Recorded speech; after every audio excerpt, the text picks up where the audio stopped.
What's good, everybody? It's your boy, O'Shea Duke Jackson, back at it again with another episode of The Celebrity Jump. Of course, we all know about Rhoda Osmond, the Brickgate lady who accused black men of not helping her when she found herself hit in the face with a brick. Now, this caused a lot of distension all over black social media. You had a lot of ladies making videos about it, your Cynthia G's of the world.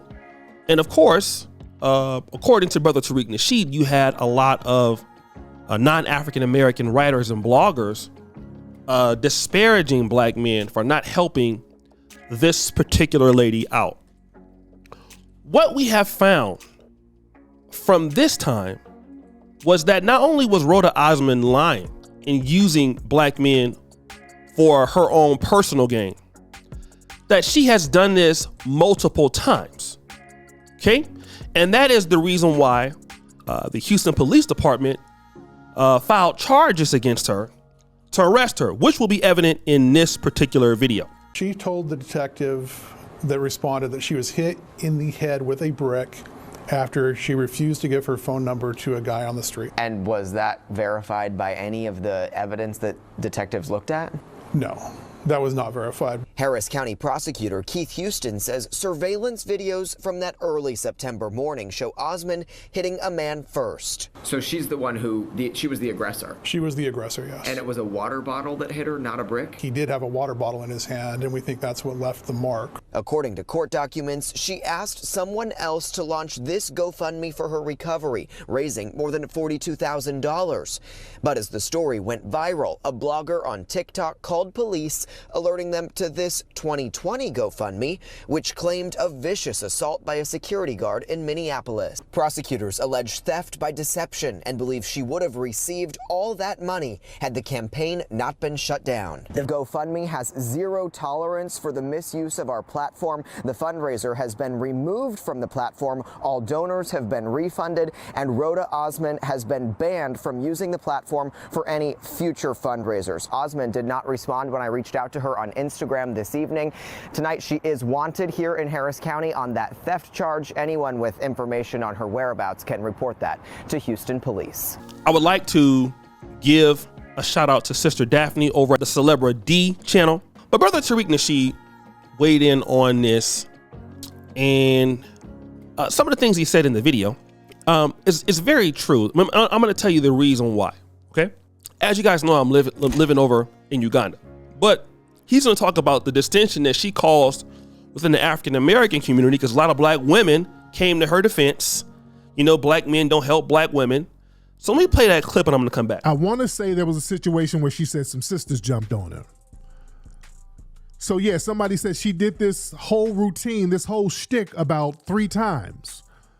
So this woman is a Somalian immigrant. I read her story before. Her family, they were escaping the war-torn homeland, and they done moved all around. And, you know, this woman is weird. And the family, man, this is why we've been out here delineating, because this type of stuff is a bad look. Yeah, she's always accusing somebody of something. Shout out to Nikki the God, our good FBA sister. She called her out. The sisters were calling her out. But that whole tether scam thing, this is why we've been delineating. We're not hating on our non-FBA brothers and sisters, but family. Y'all, you guys are still family, but the riffraffs from among you, this is why, family. We're not just saying, hey, we're delineating just to be on something funny style. This type of stuff right here is not the business. Y'all have the tether class who come over here with that scamming mentality, and they cause complete havoc among us. This has caused havoc among us. You understand? We just don't want to be associated with weird tethers, man. We just don't, and we shouldn't have to be. If we went over to your homeland doing this weirdo ass stuff, we would get stoned and whipped in the streets. You understand? That woman, let's be real, she went out of her way to undermine FBAs. Let me deal with what he's talking about. He's saying that the lady who is not an African American, came into the African American community with a hoax, a scam, blaming black men. And although she didn't say African American men, we can assume she's talking about black men from America, because the reason why, and I'm talking about the lineage of FBA or ADOS, the Negro, is because we are the largest population. So when you see black men, I'm sorry, you don't think about a Nigerian brother or a Ghanaian brother or a Somalian brother. You think about an African American brother, okay? So he says that if we were in your country doing stuff like this, it will be all the repercussions. Let me say this, and I'm a person that's in the Pan-African community, but he's 100% right. I'm going to just be honest and tell the truth, right?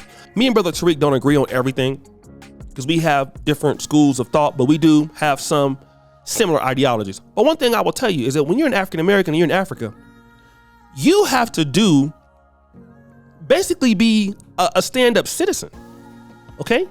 You have to be a stand-up citizen. You also have to be a person that's producing in a society, all right? You deal with, I would say, a lot of bogus stuff. You're supposed to come in and develop and hire people and train people. You know, you're going to go through certain levels of scamming. You're going to go through levels of lying. This is not just in the private sector. This is government lies. So many brothers and sisters have dealt with this in Ghana, dealt with this in Tanzania. Okay. But then at the same time, they're not going to allow you to make no mistakes. You're going to hear all day, this is Africa. That's all they're going to tell you. Well, this is Africa. When something ain't going your way, this is Africa, right? But at the same time, if you mess up, it's hell to pay. All right? They're not going to let you come over here and be destroying nothing. Now, they get to do what they would like to do to you because you ain't going to have that much protection, right? A lot of brothers that got scammed and sisters got scammed, but he's right. They won't allow you to come over here and cause confusion in their communities, not in the Caribbean either. So this is something that, again, and this, obviously we know that, we have good brothers in the African community and likewise. But he's right. You're not going to be coming over to Africa causing those issues. You're going to have to be a model citizen. Okay. You're going to be a model citizen. You're going to be being overcharged. You're going to be investing like crazy. And so these are the things that's going to happen. So, like I said, she owes not only black men an apology, she owes a lot of people an apology. And I hope they lock her ass up. So guys, what do you think? It's your boy O'Shea Duke Jackson, back at it again with another episode of The Celebrity Jump. All right, but before you do, subscribe to the bell. We're out.